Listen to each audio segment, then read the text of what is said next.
So how do power levels work in Dragon Ball Super? Well, we obviously know that power levels mean almost nothing in Dragon Ball Super, at least most of the time. There's obviously that one time in Dragon Ball Super Broly where Chila and Lemu find Broly and Paragus, whose power levels are high for Frieza Force standards, and would be good additions to the Frieza Force. But in truth, none of that really has much importance when we're talking about the meaning of power levels in Dragon Ball Super. So, I made two shorts recently about power levels for Goku and Vegito, which, by the way, thank you so much for the support on them. I do plan to make more in the future, but don't get your hopes up because none of them are in the works right now, and I really don't think I'm gonna make any more. But, maybe. Anyways, the comments on those shorts sparked an idea in my mind. What if I made a video talking about power levels and how they work in DBS? So, here it is. First off, when you start thinking about power levels in Dragon Ball Super, it gets a little wonky after the Battle of Gods arc, and it's almost impossible to tell, as we're never given canon power levels in the manga or anime guides, etc. So then the Dragon Ball community decided to make non-canon power levels for the series. This, of course, includes a few flaws, one being that everyone has a different opinion on how fast Goku and Vegeta's strength grows throughout the series, and two, being that power levels get really big, and I mean really big, as it goes on. So I've made a solution. How do power levels truly work? Well, for starters, we'll make the assumption that Goku's base power level increases by 20 million, maybe 10 million after the Buu Saga, and of course through Daima, and finally into Super. So Goku's base power level would be at 70 to 80 million, Super Saiyan Goku is times 50 that, and Super Saiyan 2 is 2 times that of the Super Saiyan power level. Super Saiyan 3 is 4 times Super Saiyan 2, and Super Saiyan God is 10,000 times his base form. And now we're lost. There's nothing to do from here. So what do we do from here? Well, now it's all assumptions and educated guesses, of course. Except for this next point. When you look at Goku and Frieza's rematch in the Resurrection F arc, Goku is clearly over tenfold what he was before training with Whis and all that. I think it's pretty safe to say that. You can also safely say that Super Saiyan Blue is 50 times stronger than Super Saiyan God. Because Super Saiyan Blue is literally just a Super Saiyan infused with God Ki, so that would mean regular Super Saiyan God is just a base Saiyan using God Ki. Get what I'm saying? So we just add Super Saiyan to it, and then you get the same multiplier you get with regular Super Saiyan, times 50. So Super Saiyan Blue, or Super Saiyan God Super Saiyan, is 50 times stronger than Super Saiyan God. Now, if you add Kaioken, or if you want to add Kaioken like Goku did, then it's just simply stacking whatever multiplier you're using for your Kaioken on top of your Super Saiyan Blue. So, Super Saiyan Blue Kaioken times 10 is literally just Super Saiyan Blue power level times 10. Yeah, that's it. And same with times 20 or 50 or whatever multiplier you're using. Pretty simple, right? Well, here's where it gets a little complicated.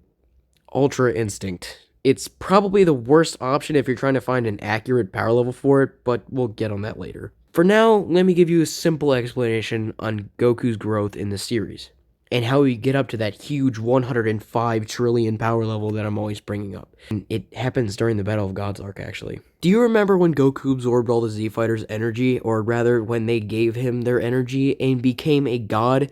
Yeah, that's just Goku absorbing the God Ki into himself, and then, he became even stronger. Well, that would be your answer. When Goku is absorbing the energy from the Z Fighters, Gohan says that the energy that's radiating from Goku is higher than anything he has ever felt. Ever. That wasn't even Goku's peak power yet. So, this includes Gohan witnessing Vegeta surpass Goku even in Super Saiyan 3 when Beerus slaps Bulma, and his own ultimate form. And this also includes people like Boo-Tanks, which Gohan couldn't even come close to beating on his own. And Goku goes from that 70 to 80 million to 70 trillion. That would mean that Goku increased his power level by 100,000 times more than he ever was previously. And then we can just say that Goku increases his power level by about 30 to 35 trillion as the rest of the series goes on. And maybe 40 if you highball it, but we're not going to do that. So, yeah. That's how you get to that 100 trillion power level. It's all due to that God Ki amp that Goku got from the Super Saiyan God absorption. Now to the ultimate topic. What is the multiplier for Ultra Instinct? Well, if I'm being honest, I have no idea really. All I can say for this is that all of the gods were impressed, and even the angels and the Grand Priest were impressed by his power. So I'm gonna give it to you straight. I'm just gonna give Ultra Instinct Sign a 100 billion times multiplier, and Ultra Instinct, the silver-haired form, a 120 billion times multiplier. Yes, I was wrong about MUI Goku's power level in the short. It would still be that 10 septillion for UI Sign and 12 septillion for Ultra Instinct, not 30 septillion. I simply had it at that because I did 300 billion times for Ultra Instinct instead of 120 billion. So it was literally just my mistake. I had the multipliers wrong as I was calculating them. So I'm saying this because the fan base gives Whis that 15 septillion power level. So I said 12 septillion for Tournament of Power Mastered Ultra Instinct Goku, since Whis was impressed and Beerus was absolutely stun locked when he saw that shit. So yeah. Basically this is just me describing how strong and how high the power levels get. The power levels get so high that, they are truly meaningless. When people say that power levels in Dragon Ball Super are meaningless, they mean it. They're being serious, you know? Like, in half these power levels that I'm mentioning, that will be on screen, of course, are not canon power levels. These are literally just assumptions and educated guesses based on multipliers and Goku's growth throughout the series. So don't take me too seriously.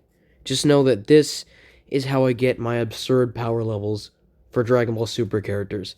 And in fact, the video I made for Buu Saga Vegito, yes, his power levels are in the quintillions. It's insane, I know. But that's just because Vegito is way stronger than people think. And Goku is way stronger than people think. 12 septillion is enough to probably blow up an entire galaxy if Goku wanted to, okay? And that's just with, like, a single Kamehameha. If Goku put enough energy into that shit, it probably could erase an entire galaxy. Yes, Goku is a universe buster with minimum effort, okay? Goku is low multiversal and maybe even mid to high multiversal, okay? But he's not outerversal. So yeah, basically, power levels are stupid in Dragon Ball Super, and they're a little wonky, okay? But there you go.